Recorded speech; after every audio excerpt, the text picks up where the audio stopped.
नमस्कार, आप देख रहे हैं मोबाइल न्यूज 24। मैं दिलीप कुमार। बिहार बांका प्रखंड बाराहाट खरारा पंचायत, यहाँ का युवा मुखिया जी हैं। इनसे जानते हैं इन्होंने 4 साल में क्या किया है। मुखिया जी, अपने पंचायत में आपने 4 साल में क्या क्या किया है, पब्लिक को बताएं। आप अपना पहले परिचय दे दीजिएगा। नमस्कार, मैं मनीष कुमार मुखिया हूँ ग्राम पंचायत खरारा, जो कि बिहार के बांका जिले के बाराहाट प्रखंड के खरारा पंचायत का मैं मुखिया हूँ।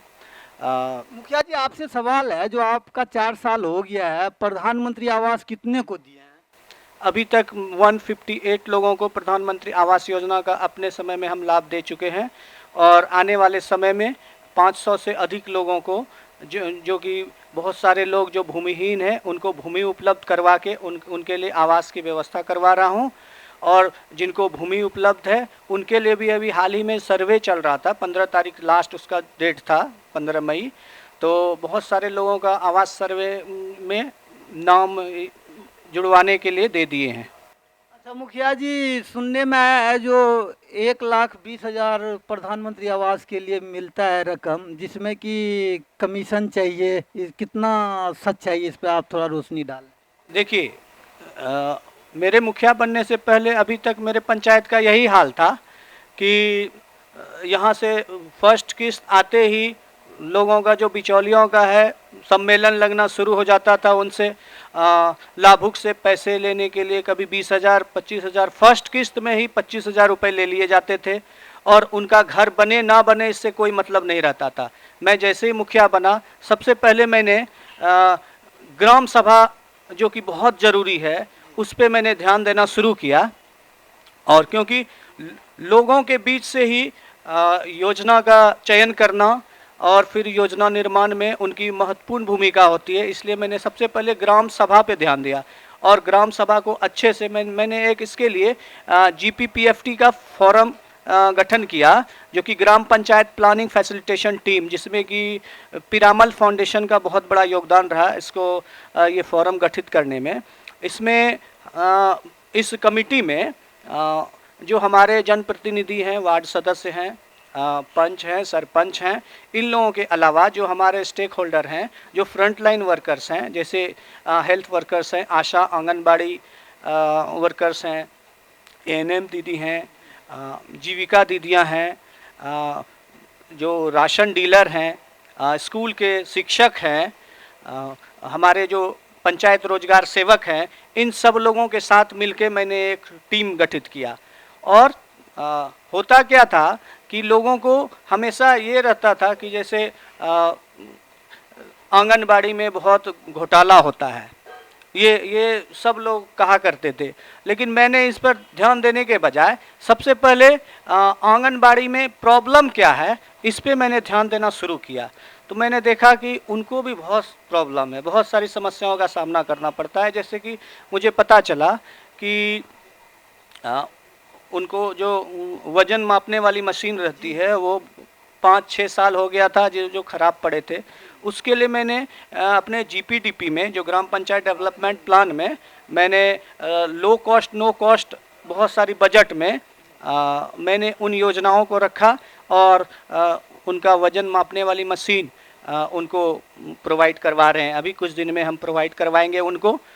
तो उससे एक अच्छा रिलेशन बना कि उन लोगों को भी समझ में आया कि मुखिया जी हम लोगों के बारे में भी सोच रहे हैं। मतलब ग्राम पंचायत, ये लोग जो हैं वो हमारे ही गांव में काम करते हैं, तो उनकी भी समस्याओं को मैंने सामने रखा और समस्याओं का समाधान किया।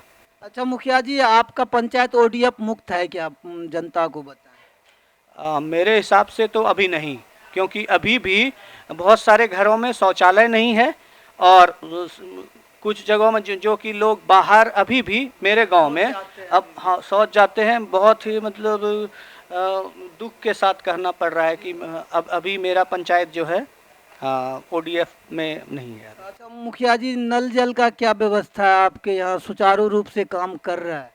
नल जल योजना का जैसे था, मेरे मुखिया बनने से पूर्व में ही यहाँ नल जल का काम शुरू हुआ था, जिसमें कि हमको लगता है मात्र 40% काम हुआ है। यहाँ 60% घरों में अभी पानी नहीं पहुँचा है, जिसके लिए मेरे यहाँ पंचायत में क्या है कि 100% PHD का काम हो रहा है नल जल योजना का। तो उसमें हमने, क्योंकि रिस्पॉन्सिबिलिटी तो मेरा है कि हर घर में पानी पहुँचे। चुन के तो आप ही लाया, आपको ही लाया है ना जनता। बिल्कुल बिल्कुल।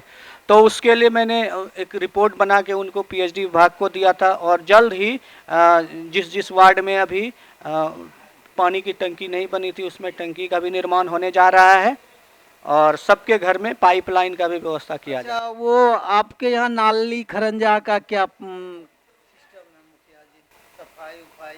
जी जी। मेरे यहाँ स्वच्छता कर्मी, हर वार्ड में 2-2 स्वच्छता कर्मी। स्वच्छ भारत मिशन का जो रिक्शा दिया गया है, बिल्कुल बिल्कुल, लोहिया स्वच्छ बिहार अभियान के तहत जो है यहाँ काम चल रहा है। अभी हम लोगों का जो है वेस्ट प्रोसेसिंग यूनिट अभी तैयार नहीं हुआ है, वो वेस्ट प्रोसेसिंग यूनिट तैयार होगा उसके बाद और तेज़ी के साथ। अभी तो सफाई चल ही रहा है, हर वार्ड में सफाई कर्मी जाते हैं, घर घर जाके कचरा उठाव करते हैं, और हम इसके साथ ही यहाँ रिसाइकल यूनिट, ये जो वेस्ट है, वेस्ट रिसाइकल यूनिट का भी प्रबंध करवा रहे हैं अपने पंचायत। आपके पंचायत में स्ट्रीट लाइट जो लगाया गया है उस वो सुचारू रूप से तो काम करता ही ना मुखिया जी? 1 घंटा के बाद वो फिर बंद हो जाता है, इस पे आप कुछ रोशनी डालें पंचायत। देखिए मेरे यहाँ ऐसा नहीं है, हालांकि इसका स्थिति सचमुच बहुत ही ख़राब था, लेकिन वेंडर जो चेंज होने की वजह से मिस्त्री का नंबर हर पोल पे हम लिखवा दिए हैं। जहाँ भी दिक्कत होता है ग्रामीण फ़ोन कर लेते हैं, और उसके बाद फिर वो ठीक हो जाता है। हालांकि उतनी अच्छी क्वालिटी का दिया नहीं गया है सोलर लाइट। लास्ट आंसर है मुखिया जी, आपके मुख्यमंत्री ने आदेश दिया, आप लोगों को गाइडलाइन दिया है, जो शराब तस्कर और गांजा तस्कर, अफीम तस्कर को आप पता करो और थाने को इन्फॉर्मेशन दो, इस पे आपका क्या राय है? जी, ये नशाखोरी अभी बहुत मेरे गांव में भी, मेरे पंचायत में भी बहुत चरम सीमा पे नशाखोरी, छोटे छोटे बच्चे नशा का शिकार हो रहे हैं। इसके लिए हम लोग जो है जगह जगह बैठक करके लोगों को समझा रहे हैं, लेकिन सिर्फ समझाने से काम नहीं होगा। यहाँ ये जो भी गुटखा वगैरह है सब पे प्रतिबंध होना ज़रूरी है, और हर दुकान में, हर जगह हम सोच रहे हैं कि उन लोगों को ये बेचने से ही प्रबंध लगा दें। वो अगर बेचने के लिए अगर उनको मना करेंगे तो फिर हमको लगता है कि बहुत कम ये हो पाएगा, लोगों में बहुत कमी आएगी नशा इसमें। मुखिया जी, दारू तो होम विजिट भी होता है बिहार में, एसीपी डीसीपी सबके यहाँ होम विजिट होता है, और वो आपको मुखिया जी के ऊपर थोप दिया है। मुखिया जी को कोई पकड़ ले रास्ते में तस्कर और तोड़ फोड़ दे, मुखिया जी बेचारे क्या करेंगे? मुखिया जी को तो पंचायत में ही रहना है। इस पे आप रोशनी डालें, सरकार से कुछ विनती करें, जो ये गाइडलाइन सही नहीं है। मुझे लगता है कि यहाँ पर जो है शराब पूरी तरह बंद करने के लिए जो ये फैक्ट्रियाँ हैं वो बंद होनी चाहिए। आपका झारखंड बगल में है मुखिया जी, 10 किलोमीटर के पास झारखंड बॉर्डर है, वहाँ से तस्कर धड़ल्ले से होता है। आप लोगों को तो मोहरा बना रहा है ना प्रशासन, जो मुखिया को फंसाओ अपने मजे लो। देखिए प्रॉब्लम हर जगह है, लेकिन हम लोगों को प्रॉब्लम पे ध्यान नहीं देना है, इसका समस्या कैसे निकाला जाए इस पे हम लोग को ध्यान देना ज़रूरी होता है। हम लोगों को सभी पे काम करना होता है। अभी यूएनडीपी में, यूनाइटेड नेशंस में जो एसडीजी जो सस्टेनेबल डेवलपमेंट गोल्स, उसमें 17 डेवलपमेंट गोल्स थे, उसको लोकलाइजेशन करके एलएसडीजी में 9 थीम में बांटा गया है। उस 9 थीमों में हम लोगों को पूरा काम करना होता है। तो उसमें हम 2 अक्टूबर को, हर 2 अक्टूबर को ग्राम सभा किया जाता है। उसमें हम लोग कम से कम 1 थीम और ज़्यादा से ज़्यादा 3 थीम पे हर साल काम करना होता है। उसका जीपीटीपी में 50% फंड यूटिलाइज करना होता है। उसके लिए हम पिछले साल हेल्दी विलेज और self sufficient infrastructure in villages पे काम किए थे। हेल्दी विलेज में काम करने के लिए हम जो कि हेल्थ डिपार्टमेंट है उनके सहायता से जगह जगह, अभी हम लोग हाल ही में एनीमिया का जांच करवाए थे हर आंगनबाड़ी और स्कूल में। 65% एनीमिक पेशेंट थे। हम लोगों ने क्या किया उसमें कि वो गवर्नमेंट की तरफ से तो वो दवाई वगैरह आती थी, साथ ही साथ हमने पोषण वाटिका लगाया जिसमें कि खून की कमी को दूर किया जाए। तो उसका बहुत अच्छा असर हुआ कि अभी मात्र फिर मैंने जांच करवाया था तो 25% है, यानी 35% के लगभग जो है कम हो गया। अच्छा, आप सरकार से और पंचायतवासी से क्या अपील करना चाहेंगे? आपका कुछ फंड भी बचा हुआ है, वो फंड आएगा जब विकास में लगाएंगे आप, घर बेच के तो आप नहीं लगाएंगे। इससे सरकार को क्या अपील करना चाहेंगे जो आपका फंड उंड जल्दी आए? देखिए, सरकार का जो फंड आता है ये काफ़ी नहीं है।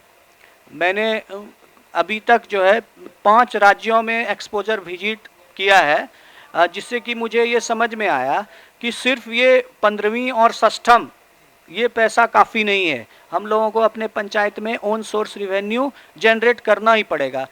और जगह मैंने देखा कि जैसे अभी कोलकाता दिगंबरपुर पंचायत में गए थे, जिनको अवार्ड मिला था, प्रधानमंत्री अवार्ड, उस पंचायत को।